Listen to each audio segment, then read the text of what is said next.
"I just need you to step aside a bit. Today is important for my daughter," Scott said, not meeting my eyes, as he held out a coat for a colleague. I stood by the stove, the cast-iron pan still rich with the smell of butter. Outside, a light September drizzle traced the fogged window.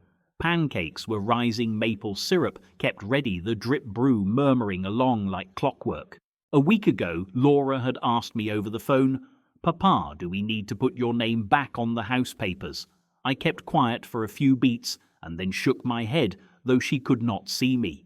When I set the coffee pot down, I knew I had slid my own name to one side, like shifting an old photograph to dust the shelf and then forgetting to keep it back where it belonged. Scott brought 3 men to the dining table.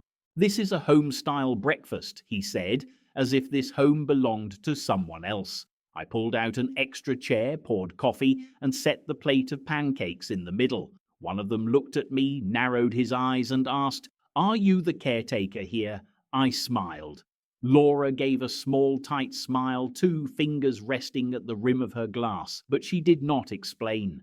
I'm not sure if she heard the small drop of my heart or only the sound of the rain. I went back to the kitchen and wiped the counter with a soft, worn towel.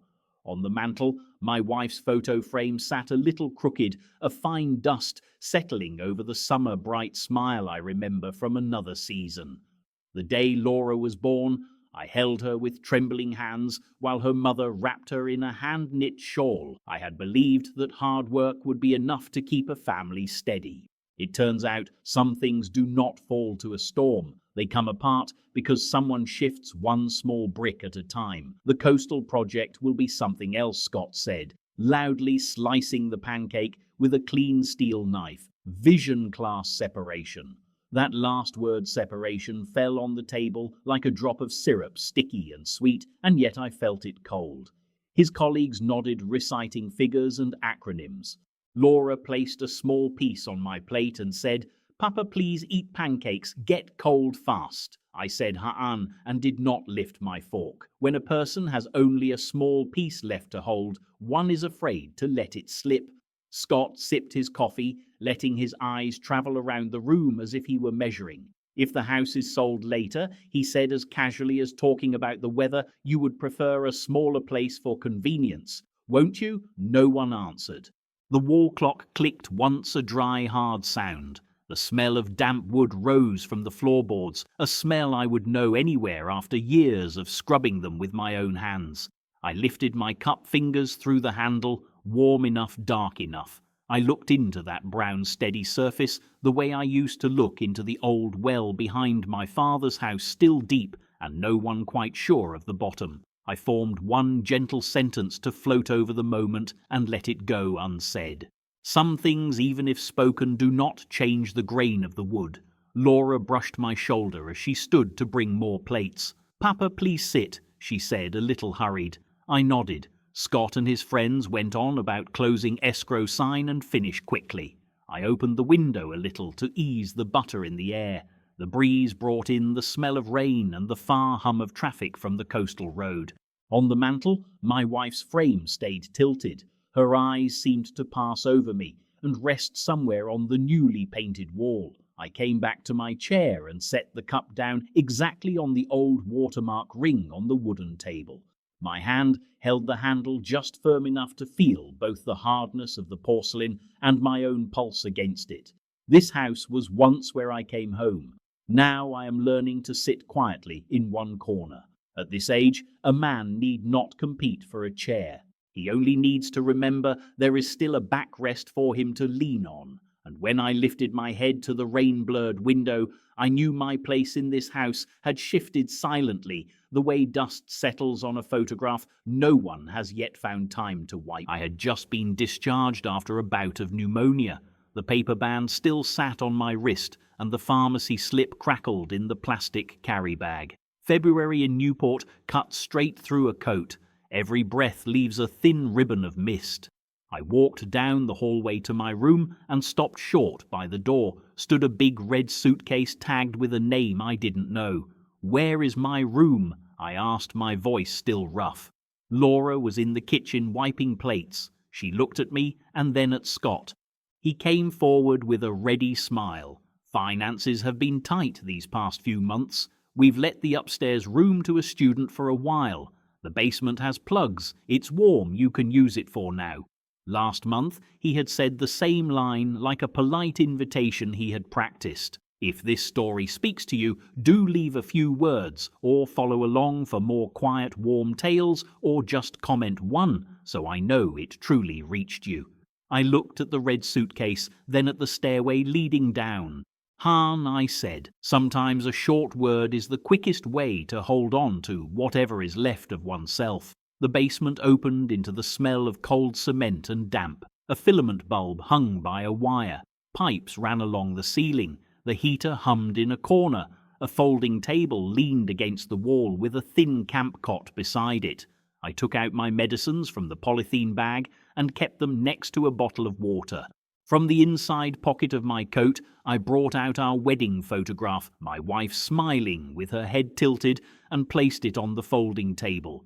The surface sagged a little. The frame sat slightly askew. I straightened it. Some things stand upright only because we keep our hand there a moment longer. Footsteps upstairs marked the rhythm of someone else's life. I sat on the edge of the cot and listened to the heater push out its dry warmth. The smell of my aftershave mixed with old paint. I cleared my throat. The cough passed quickly. In the corner behind a stack of cartons, I saw the old safe, the one I had hauled here and tucked away when we renovated. I shifted the boxes, brushed off the dust. The numbers were still in my fingers, an old habit that hadn't left me 2 turns to the left, 1 to the right, stop at the date my wife and I used to joke, was ours. The door gave with a soft click. The smell of old paper and machine oil rose like the familiar scent of the workshop from years ago. Inside were a few envelopes, a small notebook, and a tin that held my wife's rings. I found a thick envelope, my wife's name typed on it, the insurance company's seal still clear. The paper slid out heavy and cool to the touch. Her signature tilted gently in the right corner. I placed my finger on it and held it there. In my head, her words came back, "Don't give the child everything. Give them a reason to value it." I folded the document, kept it back, and sat down on the folding chair. Overhead, water ran through the pipes with a steady murmur. I took out my phone and scrolled to Ruth. We had worked together at the woodshop once. Later she moved into finance. I pressed call. Charles Ruth's voice was as calm as ever. "I need a safe arrangement," I said slowly, very discreet. There was a brief silence, only the faint tap of keys at her end. "If you're ready," Ruth said, her voice steady. "This is the time to do right by yourself." From the basement, I could hear the calls upstairs more clearly than at any other time. The speakerphone was on loud. Scott was talking about closing escrow wire transfer.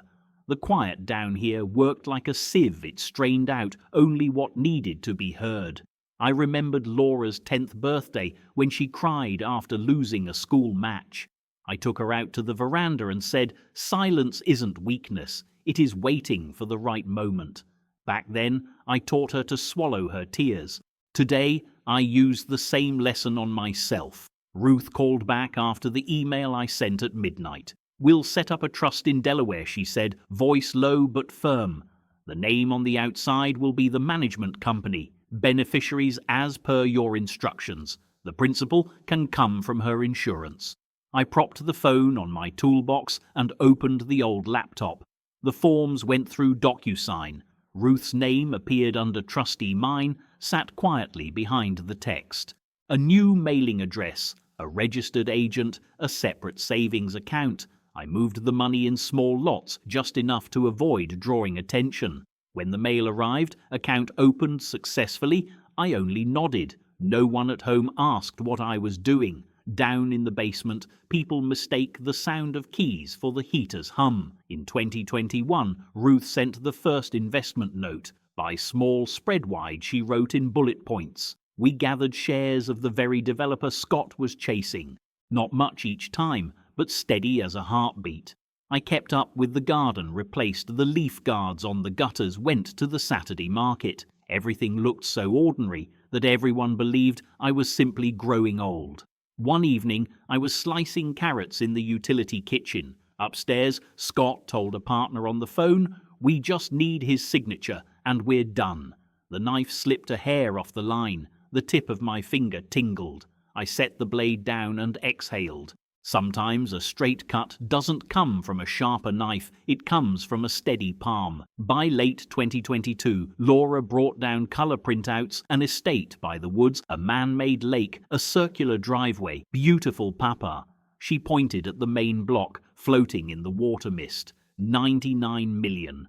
We'll take a unit facing the lake. Scott stood behind her arms, folded half smile, half control. You just have to sign a few papers. Pure formality, he said lightly, as if asking me to change the TV channel. I glanced at the corner of the page, the developer's logo I knew from Ruth's quarterly reports. I nodded not in agreement, but because one more piece had fallen into place. In 2023, Ruth said, "The position is enough. If you need to block, you can block." I shut the laptop, switched off the basement light, and sat quietly listening to the pipes cool. Above me, laughter thinned down the corridor. I pulled the calendar by the shelf and turned to August 2025. With a red pen, I circled 15/08/2025, the date Scott had fixed for closing. The ring was not large, but it could not be missed. That night, I straightened our wedding photo and kept it beside the monthly statement. My wife's eyes were just as they had always been, calm, never in a hurry. I turned off the light and let the basement return to the even breath of the heater. Silence had a name now, and that name was preparation.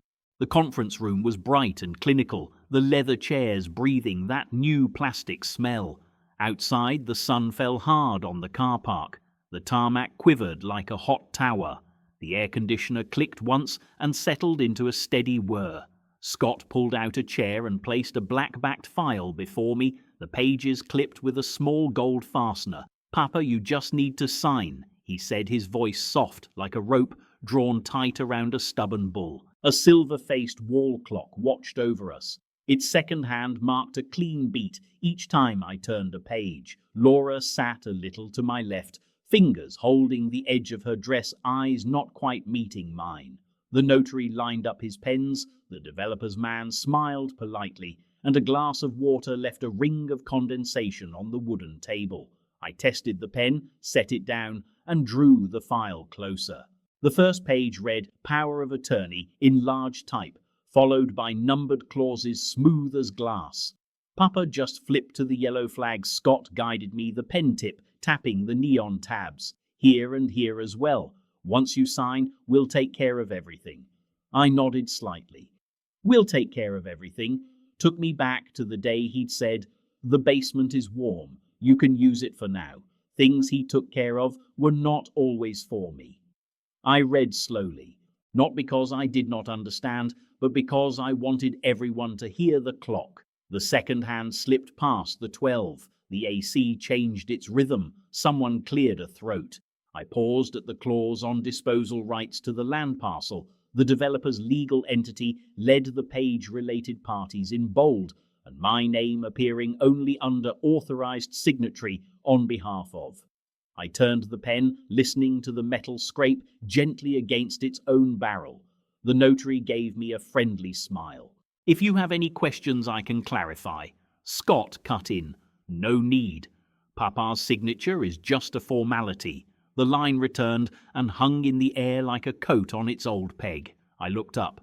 "I want to hear the process if one party refuses to sign," I said quietly.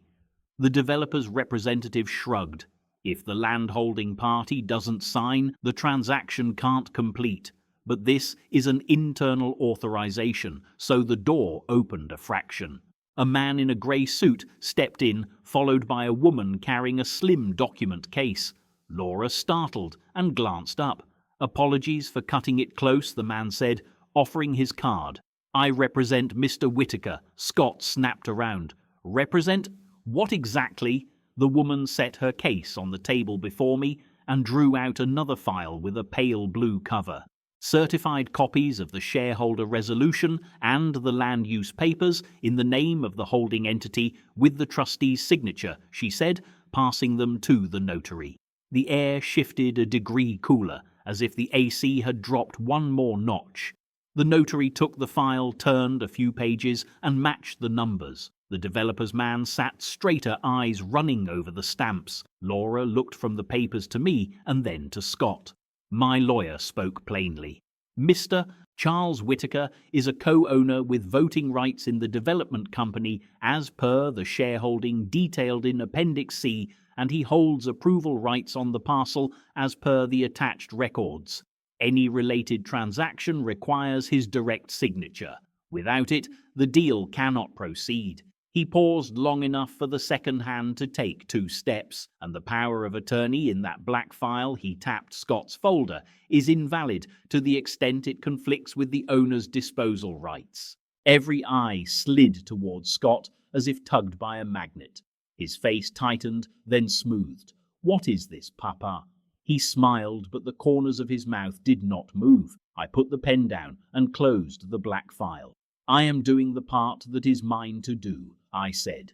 I did not raise my voice, yet it carried, because no one else was speaking. Papa, Laura called softly. On her face I saw both relief and fear, like someone standing mid-runway watching 2 planes approach from opposite ends. My lawyer handed the notary one more thin folder, confirmation of non-delegable disposal rights. The notary nodded, read quickly, and clipped a tab at the corner. The developer's representative offered a line from his trade, "We will comply with the owner's legal conditions." In plain words, it meant, without my signature, everything stops. I leaned back till my shoulders touched the leather. The clock counted 10 more crisp ticks. I remembered a long-ago evening in the garage when I taught Laura to change a tire. I had told her, don't over-tighten the nuts, firm enough that you can still open them when you need to. Today, I was doing exactly that. Scott drew a breath, picked up the black file, and squared its corners. "Say what you want, but don't put on a show in front of people," he said through his teeth. I looked at the water glass. A bead slid down and traced a thin line to the coaster. "I don't need an audience to speak to my family," I replied. Then I pulled an old canvas folder from under my chair and unzipped it. Inside was my file cream cover, the spine neatly labelled. I moved Scott's papers aside and placed mine squarely in the centre. My fingers smoothed the cover the way a man smooths his shawani before stepping into the mandap on his wedding day. The second hand reached the 12. The click sounded like the first drop of rain on a tin roof. "I will sign," I said, looking first at the notary and then at Laura. I left just enough silence for everyone to lean forward, but not this one. I drew the cream-coloured file towards me. The paper was thick, the print crisp. The heading did not say power of attorney, but transfer of land rights and shares with sponsorship terms. I uncapped the pen, tested the nib on the margin so the ink would run smooth, then set the point on the signature line. The air conditioner purred like a distant tide. Someone's glass of water had been left too long. The sweat had spread into a pale ring on the table. "I will read the main clause," I said clearly, so each word carried. "Honorary sponsorship, Laura Whittaker and Scott Bennett, to be named on all published materials, donor boards, and any fundraising related to this property." I looked up. Scott's eyes snagged for a second, like a man noticing a scratch on a new car. Laura's fingers found the edge of her chair and stayed there. My lawyer nodded to the notary and slid across a further confirmation. All transfer and sponsorship filings were submitted 3 months ago. Today is only the final sign-off to proceed. The notary traced each line with a ruler moving as slowly as a train, easing into a platform. Across the table, the representative from Haven House, a woman with neatly pinned grey hair, placed a small thank-you envelope with a gentle hand. She spoke softly. "We are grateful to you and to those who will have beds from this winter." Scott gave a short, dry laugh. "You must be joking. He has no right." The Developers' Council cut in with a courteous throat clear, the sort used by people who state things that are not up for debate. He tapped the cream file. "We've checked. Under the current ownership structure, this decision lies with Mr. Whittaker. I signed the first line. The black ink laid down a fine, steady stroke. I felt the pen's balance settle exactly between thumb and forefinger. When things are balanced, they don't need to shout. Second signature, third, each letter like placing a brick slow straight. I set the pen down and took out my phone. I need everyone to hear something I said, and played a recording saved as Scott Dinner. Scott's voice came through clear enough for the far end of the table. We just need his signature, and it's done. Once it's done, I'll pack him off to a care home. Don't worry, I'll handle it. No one spoke. The AC kept its low hum. Sunlight outside scattered into small silver flecks on the car roofs. I stopped the audio. Oregon allows recording with one-party consent, I said evenly. That day, I was the consenting party. This wasn't a threat, just a way of asking what stayed in the dark to step into the light. Laura turned to Scott, her lips moving without sound. Scott looked at me then around the room, as if searching for a door that was no longer there. The Developers Council adjusted his tie and offered the line the room was waiting for. We respect Mr. Whitaker's decision. The Haven House representative rose and bowed her head slightly. The names Laura Whitaker and Scott Bennett will appear as honorary sponsors in all our materials, she said with a courteous smile. It was not sarcasm, it was procedure, but I knew it would weigh more than any VIP badge they had ever flaunted. The notary brought the seal down its dry thud like a door closing into the right frame. My lawyer gathered the papers into their cover and clipped them neatly. I capped the pen, watched the nib catch a small gleam from the fluorescent light, and slipped it back into my shirt pocket. Across the table, Scott tore a paper napkin and rolled it into a tight pellet, the way a man looks for something to hold on to. "Papa," Laura whispered. I shook my head. No blame. Some apologies only lighten the speaker. The listener sometimes needs only the quiet. I turned to the Haven House representative. One small request: the plaque should be placed at the garden entrance. She nodded at once. We will do as you wish. People enter a garden slowly watching their own steps. I wanted someone to think about where they stood before they looked up to read the names. I pushed back my chair and stood. The old soles of my shoes struck the marble with a single firm tap, then found a steady rhythm as I walked to the door. No one stopped me. The corridor breathed a cooler air than the paper and ink inside. I carried nothing but my canvas folder and the lightness that comes when you finally set down a weight you've held too long. My footsteps clicked evenly on the stone. With each step, I felt the distance between what people expected me to do and what I had just done. At the end of the corridor, the car park lay in the hard sun. I walked towards it, leaving behind a room that had just sealed a life the way I chose it. 3 months later, the cold had set in earlier than usual. As I watered the tomato row, the iron gate gave its familiar creak. Scott and Laura stood outside, empty-handed, thin coats, eyes sunk with tiredness. The little wooden board on the gate swayed Grandpa's garden, entry by invitation only. Across the road, Mrs. Chen was raking leaves. She looked up and gave me a nod. The neighbour's boy waved hi, Mr. Whitaker. I opened the gate. Come in, I said in the same tone I use for a good morning. In the kitchen, the kettle began to whistle. I crushed a few mint leaves and dropped them in. The warmth moved through the room, slow and kind. I didn't ask anything. I set 3 cups on the wooden table, a slice of lemon in each. Laura hugged her arms, close shoes damp. Scott sat on the edge of the chair, staring at the floor, as if searching for a crack to hide in. The deal fell through. Scott spoke first. Friends have gone quiet. We sold the car, shifted a couple of times. Laura said softly, Papa, we're only asking for a few weeks. I looked at Scott's hand. The ring was gone from his 4th finger. I looked at my daughter. Her eyes slipped away from mine like a child who's just broken a cup. I poured the tea. Drink. Warm yourselves first. We sat in a small silence, the heater clicking on and off. I pulled open a drawer and took out a sheet of notes, handwritten addresses, St. Luke's Church has a supper kitchen, the City Employment Office, a budget motel on US 101. I placed the paper in the middle of the table. These are places that can hold you for now. Tonight you'll have a bed. Tomorrow someone will advise you. Scott looked up, blinking. Papa, you won't let us stay here? He asked it, knowing the answer. I straightened my back. I was told I'd be packed off to a care home after I signed, I said without raising my voice. I visited that place. Clean, quiet. I won't be there, and I won't turn my home into a place people come and go as they please. I slid across a small card, Haven House, the number printed clear. If you truly want a fresh start, call this. They know how to help. Laura looked at me, eyes shining, but no tears fell. She reached her hand across the table as if to hold mine.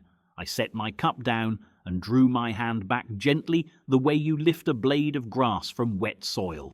I love you, Beta, I said, each word steady, but I cannot give you what will spoil you further.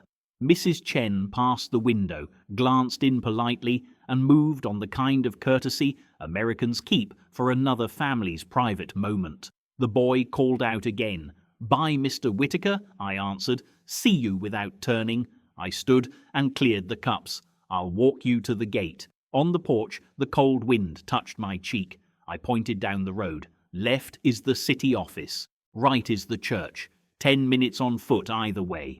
Laura nodded, holding herself. Scott folded the address sheet and slipped it into his pocket. They walked away slowing, then disappeared behind the pines.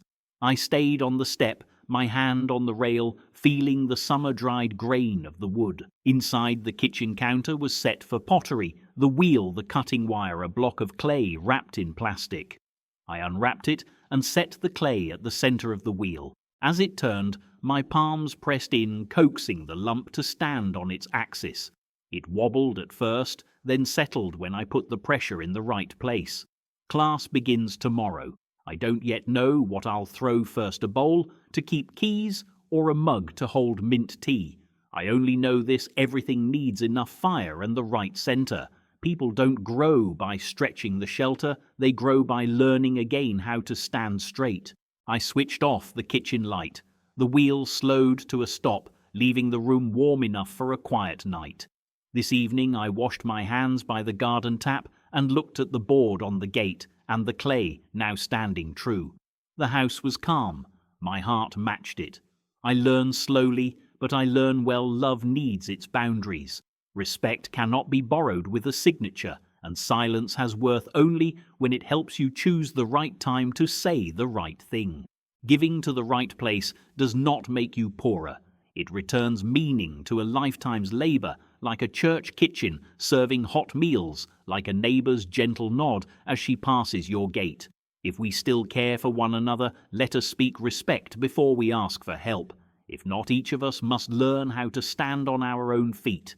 If this story spoke to you, do share a few lines of your thoughts or follow along for more quiet, warm tales. Wishing you a peaceful night and good rest.